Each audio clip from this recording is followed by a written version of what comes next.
Përshëndetje të dashur miq. Sot dua t'ju tregoj një histori që prek shpirtin dhe ngroh zemrën, historinë time.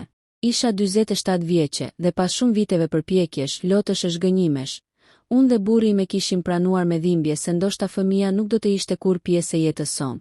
Çdo shpresë ishte shuar, çdo ëndër duke e harruar, por Zoti në mënyrën e tij të mistershme nuk harron askënd. Një mëngjes, një trokitje në derë ndryshoi gjithçka, shpresa e humbur dhe pritja e mrekullisë. Historia ime nuk është vetëm një rrëfim personal. Është një rrëfim për të gjithë ata që ndihen të lodhur, të trishtuar dhe të humbur në përpjekjen për të mbajtur një ëndër të gjallë. Unë quhem Alma dhe ky rrëfim fillon në një kohë kur shpresat e mia për një fëmijë ishin thuajse të shuar. Isha 47 vjeçe dhe kisha kaluar dekada të tëra duke ndërruar për një vogëlush që të mbushte jetën tonë me gëzim. Por çdo provë, çdo test dhe çdo moment zhgënjimi më kishin mësuar se jeta shpesh ka plane të tjera për ne. Burri im, Arben, ka qenë gjithmonë një mbështetje e palëkundur. Ai kur nuk më ka lënë të ndihem e vetmuar në këtë rrugëtim të gjatë dhe të dhimbshëm. Kur flisnim për fëmijë, sytë e tij mbusheshin me dashuri dhe shpresë, por unë gjithmonë kthehesha tek realiteti i hidhur.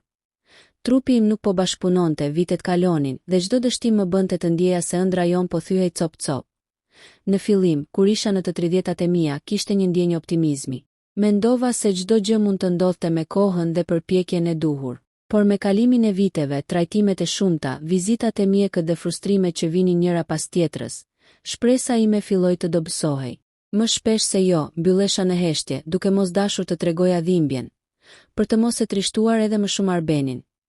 Familja dhe miq shpesh më pyesnin se kur do të kishim një fëmijë. Çdo pyetje ishte një thik në zemër.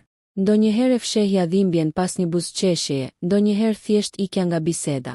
Nuk ishte mungesë e dashurisë apo e shpresës. Ishte mbrojtje e shpirtit tim të lodhur. Një nga momentet më të vështira ishte kur i lash të gjitha provat mjekësore të mëdhenjta. Trajtimet hormonale, vizitat në klinika të ndryshme, çdo tentativë për të realizuar ëndrrën tonë për një fëmijë, çdo gjë kishte dështuar. Ishte një ndjenjë e mirë e boshllëkut, sikur jeta ime kishte humbur kuptimin. E kuptova se mund të mos do të kisha kur një fëmijë biologjik, dhe dhimbja ishte e papërshkrueshme. Në ato ditë e errta, shpesh mbyllesha në qetësinë e shtëpisë sonë. Arben, edhe pse po ndjente të njëjtin trishtim, gjithmonë qëndronte pranë meje. Ai nuk thoshte shumë fjalë, por prania e tij ishte një mbështetje e paçmuar. Ndërsa unë shikoja fotot e fëmijëve të miqve tan, ndjeja një përzierje gëzimi dhe zili, një kujtimi i asaj që mund të kishim pasur, por që nuk kishte ardhur. Por jeta ka një mënyrë të çuditshme për të na surprizuar në momentet më të papritura. Nuk e di se si ta shpjegoj ndjesinë, por një pjesë e shpirtit tim kur nuk humbi shpresën. Një pjesë e vogël e zemrës si me vazhdonte të besonte se ndoshta, vetëm ndoshta, një mrekulli mund të ndodhte edhe në këtë fazë të jetës. Ishte një shpresë e heshtur, e fshehur thellë, por ajo nuk më lejoi të dorëzohem plotësisht. Një mëngjes, ndërsa rinin dritat e buta të vjeshtës duke depërtuar në dhomë, dëgjova një trokitje të papritur në derë. Nuk prisja askënd.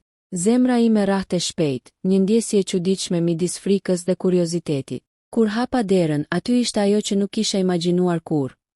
Një foshnjë e vogël e mbështjell me kujdes, duke më parë me sytë e pafajshëm që shihnin botën me një pafajësi të papërshkrueshme. Në atë moment koha ndaloi. Asnjë fjalë nuk mund ta përshkruante atë ndjesi, një përzierje gëzimi, trishtimi të kaluar dhe një dashurie që nuk e kisha ndjer kurrë më parë. Ishte si një dhuratë e Zotit, një mrekulli që vinte kur më pak e prisja. Fëmia që na ishte mohuar nga natyra për shumë vite, tashmë qëndronte para meje, një kujtesë e fuqishme se shpresat nuk vdesin kurrë plotësisht. Arben u afrua ngadalë me lot në sy dhe mori foshnjën në krahët e tij. Ai ishte një burr i fortë, por edhe ai nuk mund të fshehiste emocionet. Në ato momente, të gjitha zhgënjimet, lotët dhe dhimbjet e kaluar u shkrin. Çdo moment i humbur, çdo pritje e dhimbshme, kishte një kuptim, na kishte përgatitur për këtë çast të mrekullueshëm. Kështu nisi një kapitull i ri në jetën tonë. Një kapitull që na mësoi se mrekullit ndodhin kur nuk i presim, kur shpresat e vogla ruhen në zemër dhe kur besojmë se dashuria dhe mirësia e Zotit mund të kapërcejnë çdo pengesë. Ishte një kujtesë e fuqishme se jeta është plot surpriza dhe se shpesh dhimbjet e mëdha janë parashikimi i lumturisë së madhe që na pret në të ardhmen.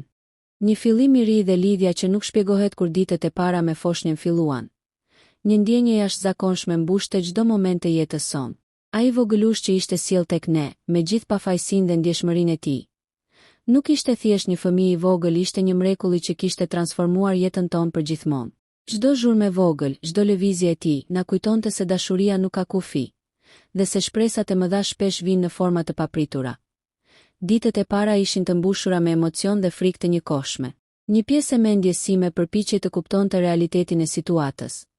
Si ishte e mundur që, pas kaq shumë viteve zhgënjimesh, Zoti na kishte zgjedhur pikërisht në për këtë dhuratë të jashtëzakonshme. Çdo mëngjes, kur hapja sytë dhe shihja foshnjën që flinte paqësisht në krahët e Arbenit, ndjeja një përzierje gëzimi dhe habije që nuk mund ta përshkruaj me fjalë. Foshnja kishte nevojë për kujdes të veçantë. Çdo lëvizje e tij ishte një përgjegjësi e madhe. Unë dhe Arbeni mësoheshim çdo ditë me sfidat e reja, nga nënshtrimi i tij në gjumë, ushqyerja, deri tek qetësimi i tij kur plaste në të qarë. Ishte një rrugtim i vështirë, por çdo moment i kaluar pranë tij, çdo prekje e dorës son, na ngjallte një ndjesi të thellë lumturie që nuk kishte nevojë për fjalë. Në fillim ndihesha e pafuqishme. Trupi im, tashmë i lodhur nga vitet e përpjekjeve, nuk ishte mësuar me ritmin e një fëmije të vogël. Shumë net kalonim pa gjumë, dhe shpesh ndjehesha e lodhur deri në pikën e dëshpërimit. Por atëherë shikoja Arbenin. Ai nuk ishte vetëm një partner, ishte një mbështetje e palëkundur. Me një buzëqeshje të thjesht, ai më tregoni se nuk jemi vetëm në këtë rrugtim, dhe se çdo sfidë ishte një mundësi për të forcuar dashurinë dhe durimin ton. Një nga momentet më magjike ishte kur foshnja më njohu për herë të parë në mënyrë të vetëdijshme. Ishte një mëngjes i qetë, dritat e diellit depërtonin butësisht në dhomën e tij. Dhe ai ngriti kokën e vogël drejt meje. Sytë e tij të mëdhenj, të kuqeremt dhe të pafajshëm, më pan me një ndjesi të papërshkrueshme, sikur të thoshin: "Jam këtu dhe kjo është jeta ime e re me ju." Në atë çast, një lumturi e thellë më mbushi shpirtin, dhe ndjeva se çdo lot i kaluar, çdo zhgënjim dhe çdo pritje e gjatë kishte një kuptim. Ditët vazhdonin dhe rutina e re u krijua. Çdo mëngjes fillonte me qeshjet e tij të vogla, dhe çdo mbrëmje përfundonte me puthjet e tij të ngrohta në faqe. Ishte pabesueshme se si një qenjesh kaq e vogël mund të sjellë kaq shumë ndryshim në jetën e të rriturve. Arben dhe unë shpesh ndanim momentet tona të heshtura, ku thjesht e shikonim dhe e puthnim foshnjën, duke ndjerë një lidhje që nuk mund të shpjegohej me fjalë. Por kjo mrekulli erdhi me sfidat e veta. Foshnja kishte nevojë për vëmendje të vazhdueshme, dhe ne duhet të mësonim të balancojmë jetën tonë personale me përgjegjësitë e reja. Nuk ishte gjithmonë e lehtë. Ndërsa përpiqesha të kuptoja nevojat e tij, shpesh ndjeja lodhje dhe frikë. Apo bëja gjithçka siç duhet, por çdo herë që ai qeshte, çdo herë që ai më shtrëngonte dorën me dorën e vogël, ndjenja e pasigurisë shuhej dhe zëvendësohej me dashuri absolute. Një moment i veçantë ishte kur filluam të bënim gjeste të vogla lojërash dhe të këndonim këngë fëmijësh. Një ditë, ndërsa këndonim së bashku një këngë të thjeshtë, ai filloi të qeshte kaq fort sa zemra ime po shpërthente nga lumturia. Ai nuk mund të fliste ende, por çdo tingull, çdo buzëqeshje dhe çdo lëvizje e tij ishte një komunikim i drejt për drejt nga zemra. Ishte si një gjuhë e re, një mënyrë që vetëm ne kuptonim, dhe që i përforconte lidhjet tona çdo ditë. Kështu kaluan javët e para, të mbushura me gjumë të pakët, ushqime të përgatitura me kujdes, dhe një sasi të jashtëzakonshme dashurie dhe përkushtimi. Por çdo sakrificë ia vlente. Çdo moment me foshnjën na mësonte se lumturia nuk është një gjendje e përhershme, por një seri qastesh të vogla të mbushura me dashuri dhe mirënjohje. Në një nga ato netë të qeta, kur Arbeni dhe unë ulëm pranë krevatit të tij dhe e shikonim duke fjetur, ndjeva një falënderim të thellë. Një falënderim për të kaluarën që më mësoi durim, për të tashmen që më mbush me gëzim, dhe për të ardhmen që duket plot shpresë dhe mundësi. Ai vogëlush ishte një kujtesë se mrekullitë ekzistojnë dhe se dashuria dhe shpresa mund të kapërcejnë çdo pengesë. Kjo fazë e jetës sonë na mësoi një mësim të rëndësishëm. Nuk ka asnjë moshë për dashuri, për shpresë apo për fillime të reja. Çdo moment i jetës mund të shndërrohet në një histori të paharrueshme, nëse vetëm besojmë dhe nuk dorëzohemi. Foshnja jon nuk ishte thjesht një dhuratë e jetës, ishte një mësim i gjallë i durimit, besimit dhe fuqisë së dashurisë së pakufishme. Mrekullia që ndryshoi gjithçka. Ditët u kthyen në muaj, dhe muajt në një kohë që më dukej se kalonte me një ritëm të shpejtë, por të mbushur me ngrohtësi dhe dashuri të pakufishme. Foshnja jon, vogëlushi që kishte trokitur në derën tonë si një dhuratë e Zotit, por rritej shpejt, duke sjellë gjithnjë më shumë lumturi dhe energji në jetën tonë. Çdo ditë ishte një aventurë e re. Zbulimi një buzëqeshje të re, hapat e parë të ngadalshëm që ai merrte, dhe fjalët e para që dilnin nga goja e tij me një pafajësi të jashtëzakonshme. Arbeni dhe unë shpesh rininim të dy së bashku duke e parë dhe duke vlerësuar çdo përparim të vogël, çdo fitore të vogël që ai arrinte. Nuk ishte thjesht një fëmijë, ishte një mësues i jetës, që na mësonte të vlerësonim çdo çast dhe të gjenim lumturi në gjërat më të vogla. Një përqafim i tij, një buzëqeshje e papritur, apo një mamë e parë që e thoshte me zërin e tij të vogël, na kujtonte se mrekullit nuk ndodhin vetëm në histori, por edhe në jetën reale. Sfida e parë e madhe erdhi kur filluam të planifikonim rritjen e tij në mënyrë të përkujdesur. Kishim frikë se mos arrinim të plotësonim nevojat e tij. Mos gabonim si prindër, por çdo moment i pasigurisë shuhej kur e shikonim atë të lumtur, të sigurt dhe të dashur. Ishte e qartë se dashuria dhe përkushtimi i sinqert mund të kapërcejnë çdo pengesë. Një nga momentet më prekse ishte kur foshnja filloi të shpreh dashurinë për ne në mënyra që nuk mund t'i shpjegoja dot. Një ditë, pas një dite të lodhshme, ai erdhi tek unë dhe me dorën e vogël më shtrëngoi dorën. Ai nuk mund të fliste ende shumë fjalë, por shikimi i tij dhe mënyra se si më shikonte më transmetuan një ndjesi që nuk mund të krahasohet me asgjë tjetër. Ndjenja e pafund e dashurisë dhe besimit. Ai na kishte bërë të kuptojmë se lidhjet më të fuqishme nuk janë ato që shihen, por ato që ndihem me zemër. Ndërkohë që kalonin vitet e para të tij, ne filluam të shihnim tipare të qarta të personalitetit të tij. Një kuriozitet i pafund për botën, një butësi që të lëndonte zemrën me mirësinë e tij dhe një forcë të brendshme që na befaste çdo ditë. Ne filluam të kuptojmë se nuk ishim thjesht prindër, ishim pjesë e një udhëtimi të jashtëzakonshëm që ai kishte sjellë në jetën tonë. Në një moment të veçantë, kur ai mbushi 3 vjeç, organizuam një festë të vogël, vetëm familjarët më të afër. Ai u lumturua nga çdo ngjyrë, çdo këngë dhe çdo buzëqeshje e njerëzve rreth tij.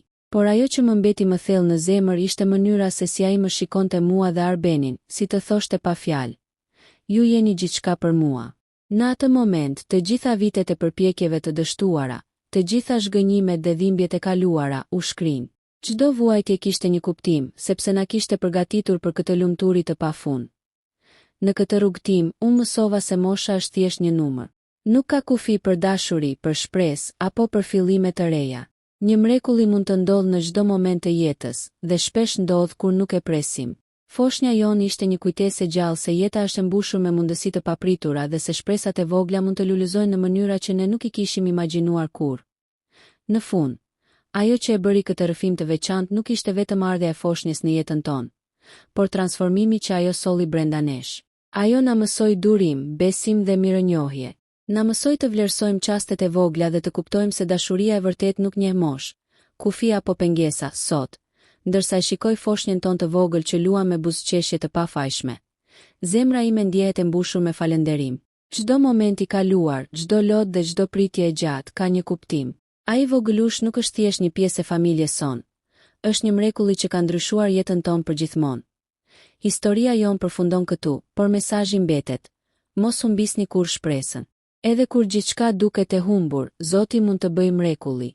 Dashuria, durimi dhe besimi janë çelësa që hapin dyert e jetës dhe ndonjëherë, kur më pak e presim, një ëndër që duke e pamundur bëhet realitet. Foshnja jon, mrekullia jon, na ka mësuar më shumë se çdo gjë tjetër. Jeta është e bukur, edhe kur rrugët janë të vështira dhe shpresa nuk duhet të shuhet kurrë.